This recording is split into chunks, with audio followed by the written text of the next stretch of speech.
Hi everybody. Today I'm going to be talking about how to calculate molar mass and percent composition. When you clicked on this link in My Big Campus, you also should have seen three attached documents. Those attached documents go along with this short little lecture, and they match what I'm going to show you here. Okay, so you can actually see those documents. You can print them out if you want to later, so that you can have a printed version of it as well.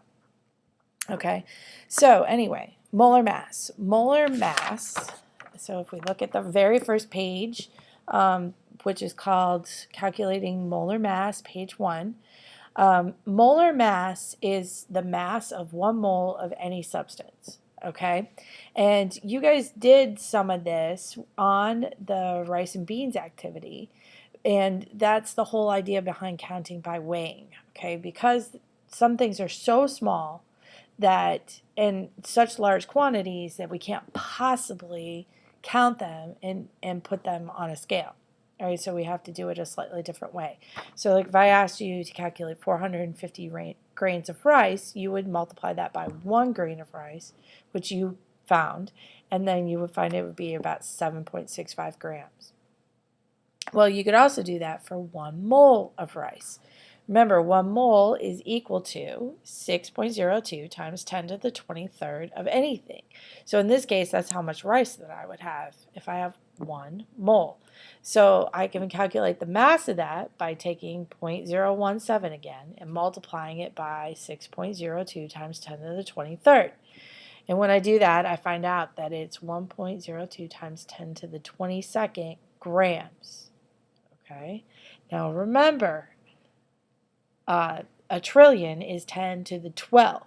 Okay, so this is a lot of mass. All right, and that'd be really hard to count. So our molar mass is what we're going to talk about. A mass of 1 mole of any substance. Now, we are going to apply it now to elements and compounds because that's what we need it for in chemistry. All right, so when we talk about the molar mass of an element, it's the actual atomic mass off the periodic table right behind me, okay? And so this is real easy. If I ask you to find the molar mass of an element, such as carbon, then you're going to go to the periodic table, you find carbon, C, and then you find out that the atomic mass is 12. Remember, we round. And that 12 represents the molar mass, meaning that there are 12 grams of carbon in 1 mole of carbon. Okay, the unit for molar mass describes the definition, mass of 1 mole. So it's grams per mole. Okay, grams over mole. So the molar mass of carbon is 12 grams per mole. 12 grams in 1 mole of carbon. All right.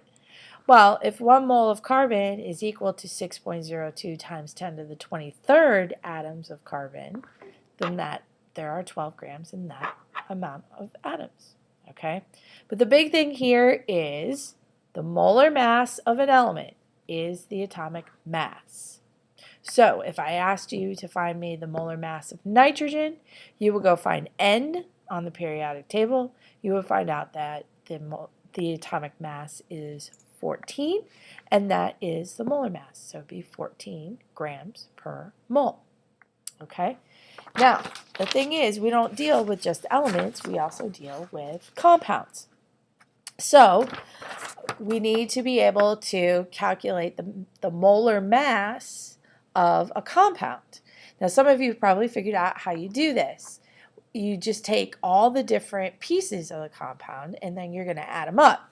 All right, so here we're going to calculate the mass, molar mass of a compound, and in this case we're going to use NaCl, table salt. All right, now Na is a totally different size atom than chlorine. Chlorine is actually bigger than Na. Okay, and so that we have to take that into account, just like the size of the rice grain is bigger than or smaller than the grain of the bean. Okay, so we have to take that into account. So we're going to bring back some of those balancing equation skills, and we're going to list all of our elements in the compound, and then we are going to count how many there are of each. See, number of atoms in the compound. So I have 1 of each, all right? Then what we're going to do is multiply by the mass of each of those. So the mass of Na is 23 off the periodic table, and then the mass of chlorine is 35, okay? See, mass off the periodic table, all right? Then we multiply across, and since we're trying to find the mass of the whole thing, we add them up and we find out that the molar mass of NaCl is 58 grams per mole. Okay? What does that mean? There's 58 grams of salt in 1 mole of salt. Okay? So again, split them up by atom, count how many there are, multiply by their masses from the periodic table, and then add them up, and that's your molar mass. All right? So if we do another example with calcium phosphate, okay, this one's a little bit more involved, but if you can do this one, you can do any of them. Again, calculate the molar mass of Ca3PO42. So I list all my elements, Ca, P, and O. I count how many there are. So for Ca, there's 3. Now, just like with balancing equations, we had to distribute this 2 through the parentheses. So I have 2 P's, and then 2 times 4 is 8 oxygens. Right? Multiply by their masses off the periodic table, then add them up. So we find out that there is 310 grams per mole of calcium phosphate. Okay. And then there's another example with AgNO3. Right? Ag, N, and O. I have 1 Ag, 1 N, and 3 O's. Multiply by their masses. Make sure you're using mass, not atomic number. Okay, that's a very common trap that students fall into. Okay, atomic mass. Add them up, and we find out it's 170 grams per mole. Okay, that's atomic mass, or I'm sorry, that's molar mass. All right. Now, we need to be able to apply this in several different ways. And the first way that we're going to apply this is through something called percent composition. Okay, percent composition is, again, it's self-explanatory. It's a percent, which is part over whole. Okay, and composition is what is it made from. Now, scientists don't always know the compound that they're working with. Like a forensic scientist, they'll get some unknown compound, they run it through a machine called a mass spectrometer. The mass spectrometer spits out a result, and when it does, it spits it out in percent. It'll tell you percent carbon, percent nitrogen, percent oxygen, all of that. Then what the chemist has to do is actually figure out what is the formula. All right, you are going to learn how to do that later. But for now, it's important for us to be able to understand what is percent composition and how do I get it. Okay, so calculating percent composition, again, is just part over whole. Now, in our case, we're going to calculate the percent of each element in a compound. That's the goal here, okay? Composition, each element in the compound. Part over whole.